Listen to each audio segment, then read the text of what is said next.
Oi, friends! Hoje eu vim trazer o resumo do Liras de Maria de Dirceu, do Tomás Antônio de Gonzaga. E essa é a única obra que ainda estava faltando, que vai cair no vestibular da UFPR desse ano, de 2023. E eu espero que o vídeo ajude vocês. Esses livros que são de poemas, normalmente são cobrados de uma forma bastante específica, que é assim, tem um poema do livro e embaixo vai ter uma questão para ver se você consegue entender o poema. Então tem muita interpretação e se você conhece as características desse as características literárias desse grupo. Então, por exemplo, o Lírias de Maria de Dirceu é um livro Arcade, então vai perguntar se você consegue identificar no poema as características dos poemas Arcades.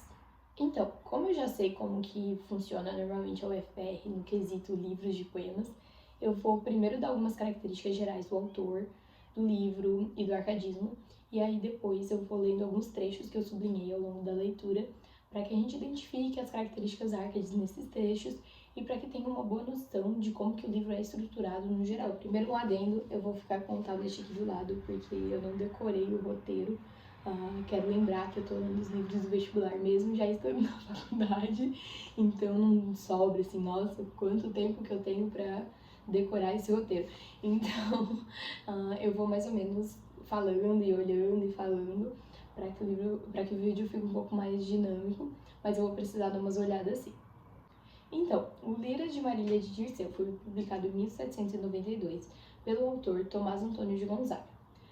Esse autor usava o pseudônimo de Dirceu, por isso que é Lírias de Marília de Dirceu, e é muito comum nessa época, no arcadismo, serem usados pseudônimos. O Tomás foi um autor português, mas que escreveu no Brasil e que participou da Inconfidência Mineira. Em determinado momento ele vai ser preso e isso vai impactar também nesse livro. A obra vai ser dividida em três partes. A primeira é bastante arcade, vai ser principalmente liras de amor, com carpe diem e bucolismo, e uma idealização da mulher, diretamente a Marília, e comparando ela com elementos da natureza, admirando sua beleza, e falando que queria fugir da cidade, fugir de urban, que também é uma característica do arcadismo, e que ele quer fugir da cidade e ir pro pasto, pra natureza, pros bosques, pra viver com o amor da vida dele, que é a Marília. E então o poema, a primeira parte é bastante arcade, já a segunda ele já foi preso, e aí é um pouco mais melancólico, quase o início da segunda geração modernista, assim, modernista não, desculpa, romântica, aquele mal do século, então tudo muito exagerado, sentimentos à flor da pele, e muita tristeza, aquele sofrimento exacerbado, então muda um pouco o tipo de escrita. E aí a terceira parte, ela foi publicada depois, deixa eu ver qual foi o ano, em 1812, e ela retoma muito, fala um pouco de características árvores de novo, e aí já não é direcionado só pra Marília, tem várias musas, que é tipo a Elvira, a Nísia, a de Sexelia, a Marília também. Mas, enfim, essa terceira parte, eu, Isadora, acho que não vai ser cobrada, porque ela não tem características tão fixas quanto as duas primeiras partes, mas é bom dar uma aceitada, e eu acho que teve algumas partes que eu sublinhei também dessa parte, teve algumas partes que eu sublinhei dessa parte, mas enfim, essa terceira parte vai ser falada também, mas eu acho que ela é um pouco menos importante. Eu queria primeiro dar esse panorama das partes, para que depois a gente entre a fundo nas características de cada poema.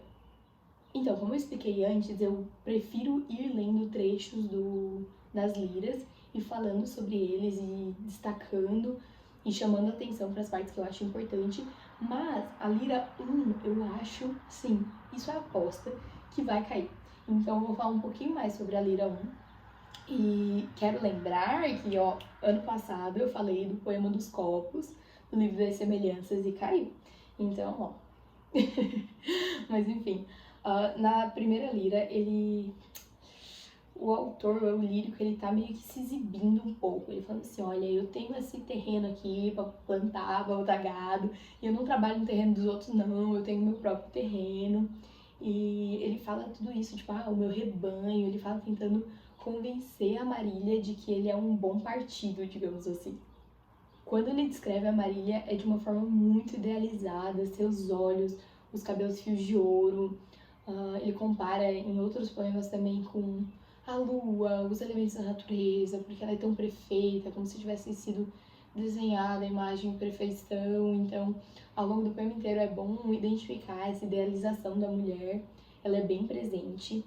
Ele chega a falar até que eles vão morrer e vão ser enterrados no mesmo lugar, e quem quiser ser feliz, vai estar escrito na lápide, quem quiser ser feliz tem que ter um amor como o meu de Marília. Que coisa bonita, né? E eu vou até ler um trecho que tá aqui.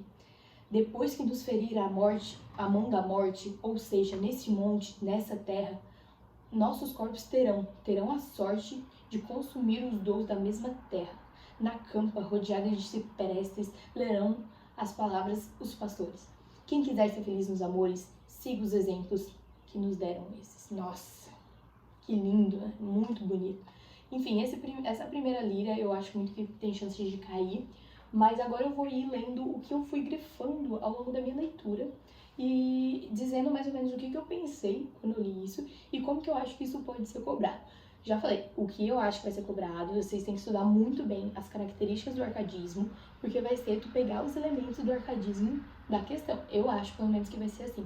Então, eu acho que essa discussão não, né? Porque tô meio que falando sozinha, mas vocês podem falar no comentário depois o que vocês acham. E às vezes tem interpretações diferentes da mesma coisa. Mas eu acho que esse mecanismo, assim, de eu ler o trecho, falar um pouco sobre, pode dar uma facilitada na hora da prova de interpretar a questão. Eu sempre acho meio chato esses vídeos que eu fico, tipo, eu leio, falo, leio, falo. Mas livro de poema é o único jeito, porque como não tem uma linearidade, uma história, não tem como eu simplesmente largar o tablet e falar, contar tudo o que aconteceu, contar como se fosse a fofoca, que é o meu jeitinho, né, que eu conto as histórias dos livros como se estivesse fofocando com a amiguinha, mas em livro de poema não dá de fazer isso, então eu acho que esse método de ler o trecho, falar sobre, é o mais legal para dar uma acostumada com o tipo de literatura que vai ser cobrado e como identificar essas características. A lira 1, da qual eu falei agora há pouco, e agora as que eu vou falar são todas da primeira parte, que é a parte mais arcade, e quando trocar a parte eu aviso. Vamos lá. Mal vi o teu rosto, o sangue gelou-se, a língua prendeu-se, tremi e mudou-se da face a cor. Daí eu vou, tipo, lendo os trechos que eu sublinhei, não a sequência. Que abristes no peito mais funda e maior, Marília, escute. Se alguém te louvara, de gosto me enchia, mas sempre ciúme no rosto acendia, vivo calor. Ou seja, ele gosta tanto da Marília que é um excesso de ciúme, uma preocupação. Ele sente aquela ansiedade, aquela paixão mesmo, de o coração disparar, o rosto ficar vermelho e ele não sabe como reagir. E ele tá, tipo, descrevendo isso, que a Marília é tão incrível que ela provoca essa reação nele. São esses os sítios, são estes, mas eu o mesmo não sou. Marília, tu me chamas, espera que eu vou. Então, em qualquer momento que a Marília chamar ele tá disposto para ela. É o que a gente consegue ver nessa parte. Desiste, Marília Bela, de uma queixa sustentada, só na altiva opinião. Essa chama reinspirada pelo céu, pois nela senta a nossa conservação. Todos amam só Marília, dessa lei da natureza, não deve ser isenção. Cara, é muito... O amor dele é tão intenso que muitas vezes ao longo dos poemas ele compara, ele fala sobre céu e sobre coisas tipo extra mundanas, tem um termo pra isso, mas ela é tão divina que ela provoca esse sentimento nele de que ela é quase, bem isso, quase divina, e fala sobre tipo o como que ela inspira ele. Assopra no clarim que apenas soa, enche de assombro a terra. Naquele a cujo som cantou Homero, cantou Virgílio a guerra. Então, é importante lembrar disso também. No arcadismo é muito comum remeter à cultura greco-romana. Então, fala mais de uma vez nos poemas de Homero, de guerra, de atos heróicos. Então, se perguntar alguma coisa relacionada a isso, lembrem desse elemento, que é uma característica do arcadismo. Também fala muito sobre como a vida é curta e é sensível e a gente precisa aproveitar cada parte dela, porque é uma das características do arcadismo, o carpe diem, o aproveite o hoje, que a juventude passa, a vida acaba, então valorizar muito a vida. Então, em muitos momentos fala sobre a morte, como nesse trecho. A devorante mão da negra morte, acaba de roubar o bem que temos. Até na triste campa não podemos zombar do braço inconstante da sorte. Então, vamos pro o bucolismo, Rogério Uber, vamos se amar nos campos de pastoreio, porque a vida logo ela acaba, a juventude acaba e a gente precisa aproveitar. Nesse mesmo poema, a gente vê um pouco mais sobre isso de carpe diem e tudo mais. Gozemos do prazer de sãos amores sobre as nossas cabeças. Sem que o possam deter, o tempo corre. E para nós, o tempo que se passa também, Marília, morre. Ou seja, o tempo morre, ele vai passando e você vai perdendo o que você tem. Então, é importante aproveitar. Inclusive, no mesmo poema. Aproveite-se o tempo antes que faça o estrago de roubar os corpos, as forças e ao semblante a graça. Outra característica bem forte do arcadismo é se despir de bens materiais. Então, uma vida simples é o que tu precisa para ser feliz, como pode ver aqui.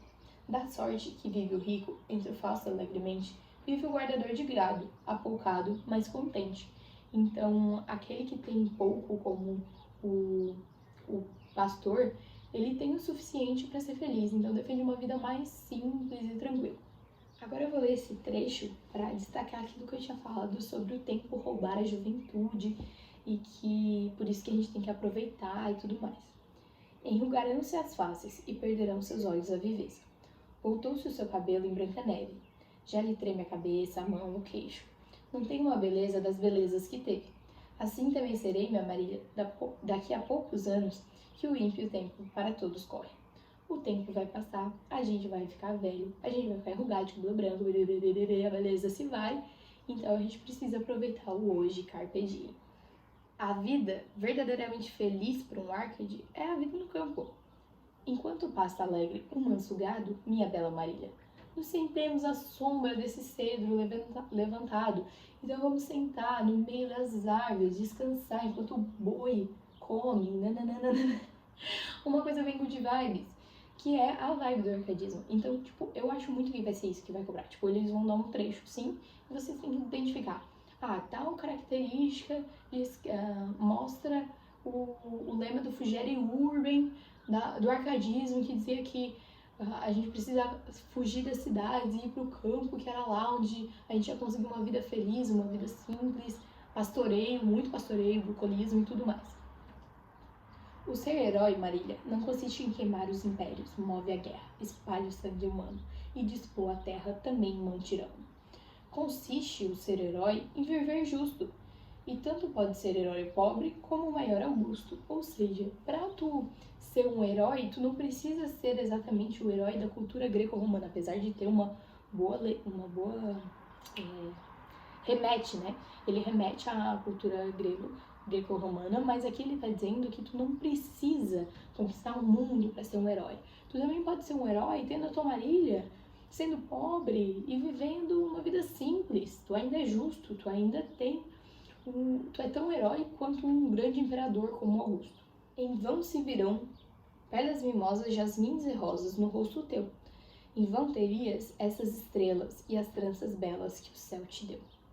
Que bonito, né? Ele tá dizendo que ela é tão bonita como uma jasmim, como uma rosa, que as tranças do cabelo dela foram o céu que deu, que as estrelas não são o suficiente para mostrar a beleza de Marília, a idealização da mulher que a gente falou.